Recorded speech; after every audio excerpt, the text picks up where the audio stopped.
ശരീരത്തെ കൊല്ലുന്നവരെക്കാൾ മുസ്ലിമീങ്ങൾക്ക് അതാ ഏറ്റവും വലിയ ഭവിഷ്യത്ത് ഈമാനിനെ കൊല്ലുന്നവരാണ്, ഈമാൻ നശിപ്പിക്കുന്നവരാണ്.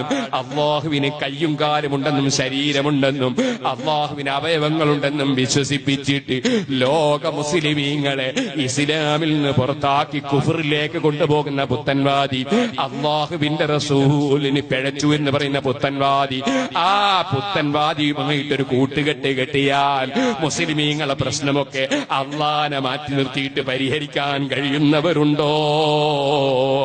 അല്ലാഹുവല്ലാതെ കൊടുക്കുന്നവനും തടയുന്നവനുമുണ്ടോ? ഈമാൻ കാര്യത്തിലെ വൽ ഖദരി ഖൈരിഹി വശരിഹി മിനല്ലാഹ്, ആ വിശ്വാസം വലിച്ചെറിയാൻ പറ്റുമോ? മുസ്ലിമീങ്ങൾ ഇസ്ലാം മുറുകെ പിടിച്ച് ജീവിക്കണം. അഖീദ ശരിയാകണം, വിശ്വാസം ശരിയാകണം, കർമ്മം ശരിയാകണം, ആചാരം ശരിയാകണം, നടപടികൾ ശരിയാകണം. അതിനാണ് തഖ്വ എന്ന് പറയുന്നത്. ആ തഖ്വയുള്ളവർക്ക് മാത്രമാണ് ഇസ്സത്ത്. വലില്ലാഹിൽ ഇസ്സത്തു വലിറസൂലിഹി വലിൽ മുഅ്മിനീൻ. ഈമാനുള്ളവർക്കാണ് ഇസ്സത്ത്, അല്ലാത്തവർക്ക് ഇസ്സത്തില്ല.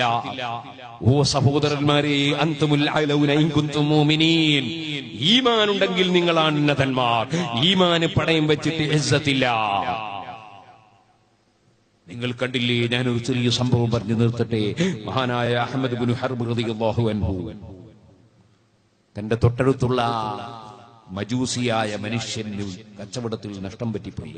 അഥവാ കച്ചവട സാധനങ്ങളൊക്കെ കവർച്ച ചെയ്തു പോയി.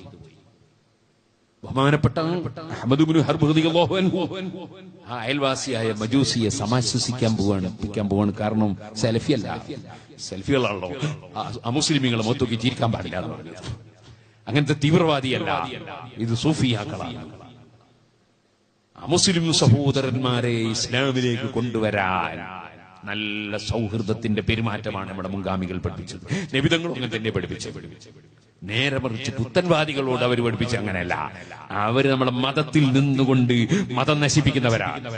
അതുകൊണ്ട് അവരോട് കടുത്ത സമീപനം, അങ്ങനെയാണ് പഠിപ്പിച്ചത്. അതുകൊണ്ടല്ലേ ഇമാമിങ്ങൾ രേഖപ്പെടുത്തിയത്, അമുസ്ലിം സഹോദരന്മാരുടെ രോഗം കാണാൻ പോയാലും പണ്ഡിതന്മാരും ജനങ്ങൾ ആദരിക്കുന്നവരും അതാ പുത്തൻവാദിയുടെ രോഗം കാണാൻ പോയാൽ ഹറാം, പച്ച ഹറാം.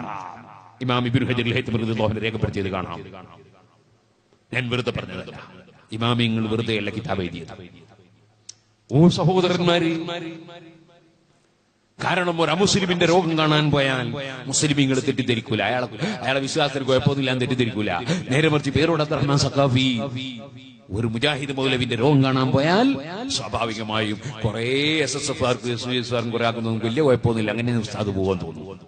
അപ്പൊ കുറെ ആളെ ഈമാൻ നഷ്ടപ്പെടും. അതുകൊണ്ടാണ് ഇമാമിങ്ങൾ അങ്ങനെ പറഞ്ഞത്. ഇരിക്കട്ടെ സഹോദരന്മാരെ, ഈമാനുകൊണ്ട് കളിക്കാൻ പറ്റുമോ? എന്നാൽ അഹ്മദ് ഇബ്നു ഹർബ് തങ്ങൾ മജൂസിയുടെ വീട്ടിൽ ചെന്നപ്പോ മജൂസി വളരെ ബഹുമാനത്തോടെ വന്ന് കൈപിടിച്ച് ചുംബിച്ച് കൊണ്ടുപോയി ഇരുത്തുകയാണ്. മഹാനവറുകൾ പറഞ്ഞു, മഹാനവറുകളെ വന്നു കണ്ടപ്പോ എന്നാ കുറച്ച് ഭക്ഷണം ഉണ്ടാക്കി കൊടുക്കാൻ വിചാരിച്ചു. ഈ വലിയ ബിസിനസ്സുകാരനായ മജൂസി ഭക്ഷണം ഉണ്ടാക്കാൻ വേണ്ടി ആളെ ഏൽപ്പിക്കുകയാണ്. മൂപ്പര് പറഞ്ഞു, വേണ്ട വേണ്ട, ഭക്ഷണമൊന്നും വേണ്ട, ഞാൻ നിങ്ങൾക്ക് ഒരു വലിയ നഷ്ടം വന്നു, നിങ്ങളെ കവർച്ച നടന്നു, നിങ്ങളെ കച്ചവട സംഘം കച്ചവടങ്ങൾ എന്ന് പറഞ്ഞപ്പോ നിങ്ങളൊന്ന് സമാശ്വസിപ്പിക്കാൻ വേണ്ടി വന്നതാ. 70 കൊല്ലായിട്ട് തീൻ ആരാധിക്കുന്ന ആളാ മഹാനായ അഹ്മദ് ഇബ്നു ഹർബ് തങ്ങളോട്. അദ്ദേഹം പറഞ്ഞൊരു വാക്കുണ്ട്. അദ്ദേഹം പറഞ്ഞെന്തറിയോ, എന്റെ സ്വത്തുക്കൾ കവർ ചെയ്തു പോയിട്ടുണ്ടെങ്കിലും ഞാൻ പടച്ചവന് നന്ദി, ഞാൻ കടപ്പെട്ടവനാണ്. അതെന്താ? 3 കാര്യമാണ്. ഒന്ന്, എന്റെ സാധനങ്ങൾ കവർച്ച ചെയ്തു പോയി എന്ന് പറഞ്ഞല്ലോ, അത് സാരമില്ല. കാരണം ഞാനൊരു കവർച്ചക്കാരനായിട്ടില്ലല്ലോ. എന്റെ സാധനങ്ങൾ വേറെ ആൾ കവർച്ച കൊണ്ടുള്ളൂ, ഞാൻ കവർച്ചക്കാരനായിട്ടില്ലല്ലോ. അതുകൊണ്ട് പടച്ചവൻ എന്നെ ഒരു കള്ളനാക്കിയിട്ടില്ലല്ലോ. അതുകൊണ്ട് എനിക്ക് അള്ളാഹ്